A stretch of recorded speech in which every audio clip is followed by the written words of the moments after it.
Red Bull has delayed making a decision on its 2026 F1 driver lineups as it works out what to do and how to do it. Replacing Yuki Tsunoda with Isack Hadjar has seemed Red Bull's most likely play for quite a while, so all expectations are that Max Verstappen will go into 2026 with yet another new teammate. Red Bull motorsport advisor Helmut Marko had previously indicated that a decision would be made after the Mexican Grand Prix weekend, allowing Red Bull to then rapidly confirm its 2026 driver plans between Mexico and Brazil. But that's no longer the case. While Hadjar still seems to be in a strong position for a promotion to the senior team, it's still possible that Red Bull sticks with Tsunoda, who Red Bull Racing team principal and CEO Laurent Mekies said had his best weekend in a long time in Mexico. Tsunoda failed to follow up his point-scoring United States Grand Prix weekend with another good result in Mexico, although this was down to factors outside of his control, costing him a nailed-on top 10 finish. He was just a couple of tenths slower than Verstappen in qualifying and was unlucky to be eliminated in Q2 on a relatively weak weekend for Red Bull. Tsunoda's race pace, though still not competitive enough to trouble cars from the other top 4 teams, was stronger than in recent races too. We asked Mekies about how Tsunoda's weekend has impacted his bid to keep his seat, as it was one of his strongest in terms of pace versus Verstappen, but Tsunoda still missed out on points because Red Bull compromised his strategy, then performed a 12-second pit stop. And Mekies said Tsunoda making steps forward is one of the reasons why we want to take a bit more time before we make a decision on the drivers. Red Bull has all 4 of its current F1 drivers, plus F2 race winner Arvid Lindblad, under contract, so as Mekies says, it is under no external pressure to rush the call. It's still Red Bull's plan to make a call before the Abu Dhabi season finale, but whether that will be communicated to the drivers and announced publicly is unclear, because this has all become a little more complicated than it looks on the outside, and than Red Bull would have ideally hoped. We'll get more into the Tsunoda-Hadjar choice in a moment, and whether we think it's really as nailed on as it seemed, plus the knock-on effect for Red Bull's other team Racing Bulls. What's interesting right now is the timing. Cycling through second drivers so much in the space of a year is obviously not a normal situation for a top F1 team to be in. After dumping Sergio Perez at the end of 2024, demoting Liam Lawson after just 2 races this season, and finding Tsunoda an inconsistent and unconvincing option as well, Red Bull desperately needs to find some stability and believes Hadjar is its highest caliber junior driver for a while. That's the temptation in throwing him into the top team after just 1 year in F1, and is why, for the second year running, Red Bull heads into the final part of the season pondering what to do with its lineup, but with an intention to decide sooner this time. Red Bull doesn't want to repeat last year's situation, where Perez's exit and the choice between Lawson and Tsunoda as his replacement was dragged out right to the end of the season and close to Christmas. That's not good for the drivers or the team. It becomes a distraction, which is not helpful for Verstappen's lingering 2025 title hopes and the 2 teams' respective Constructors' Championship battles.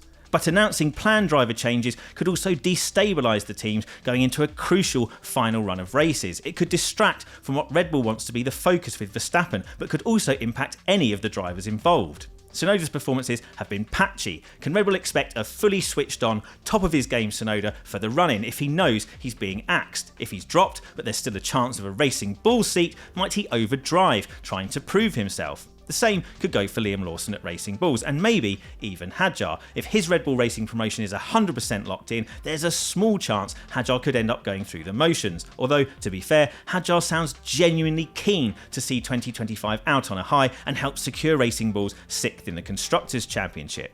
There's also a more basic human element to this. Waiting until the very end of the year doesn't afford people much respect if nobody knows what's happening for sure until after they've run their last races. Red Bull recognises that the way it dropped Daniel Ricciardo and Perez from its 2 F1 teams last year cost both drivers a proper goodbye. And that's why Mekies says this decision, while delayed, will definitely be made before Abu Dhabi. It was only as recently as the United States Grand Prix where Mekies admitted Tsunoda's performances were still not good enough, even though Red Bull believed he was at least trending in the right direction. Mexico will have reinforced that belief. Tsunoda scored points in both the sprint and main races in the US to match his best return of the season so far with 8 points, and as we've mentioned, he'd have added to his tally again in Mexico without Red Bull's unintentional interference. The problem for Tsunoda has been a battle to find a balance between better one-lap pace and sustainable race pace. Sometimes he has weekends like Belgium, where he qualifies really respectably and Red Bull's very happy with how close he is in terms of pace to Verstappen, but then ends up running close to a second perhaps slower in the Grand Prix. Other times, usually when the Red Bull is most competitive with Verstappen, Tsunoda struggles to make the necessary step on soft tyres and low fuel in qualifying. It's an oversimplification just to say Tsunoda looks good when the Red Bull's not as fast, but there does seem to be a bit of a pattern. When Verstappen's held back, Tsunoda suffers from the same problems, but can get closer to his teammate. When Verstappen's unleashed and wins races, Tsunoda's at the back of the lead group of cars at best. If Tsunoda's going to get at least 3 more races to make his case, he needs to find some kind of consistency. Take this side of the summer break as a small sample set. Verstappen's been on the podium every race and won 3 times. Tsunoda has been 9th, 13th, 6th, 12th, 7th and 11th. The closest he's been in a race in normal conditions in that time is 33 seconds adrift. It's all very Perez 2024 really. But if Tsunoda was to string together a run of points finishes, get within half a minute of Verstappen in the races, and start to consistently get in amongst 1 or 2 Mercedes or Ferraris, look, it's not Verstappen, but that would be something Red Bull might think it can work with. It would confirm progress, rather than just repeating the same cycle of peaks and troughs, and it could augment the obvious argument for keeping Tsunoda: stability. The most powerful case to be made for Tsunoda is that if he's kept on, he will have a chance to build on the experiences of this season, have a full pre-season with Red Bull Racing, and benefit from a clean slate with a brand new car. And if the new Red Bull Ford engine isn't quite up to scratch in 2026, and Red Bull's going to be struggling anyway, that's a kinder, or at least less pressured environment for Tsunoda to try to continue progressing in. But those arguments are also good reasons for making a change again and giving Hadjar the best chance to slip into the top team, which is why Tsunoda needs to give Red Bull a compelling reason to keep him between now and Abu Dhabi. Hadjar's not exactly short of the confidence required to step up and partner Verstappen. He's barely hid his optimism that a Red Bull promotion is looking good for next year and has a strong argument for why he thinks Red Bull should be happy with his season. Hadjar's quickly established himself as one of F1's most self-critical and rarely pleased drivers. In Mexico, for example, he was livid with himself for making a mistake on the opening lap that set the tone for his entire race and cost him points. But as his own harshest critic, how Hadjar judges his season is quite a useful barometer, even though his future rests on what Red Bull thinks of him. There have been a couple of costly errors of late, like the Mexico opening lap or a heavy crash early in qualifying in Austin, but Hadjar's speed has been consistently impressive, and his first F1 podium in the Dutch Grand Prix was the product of a truly marvellous weekend.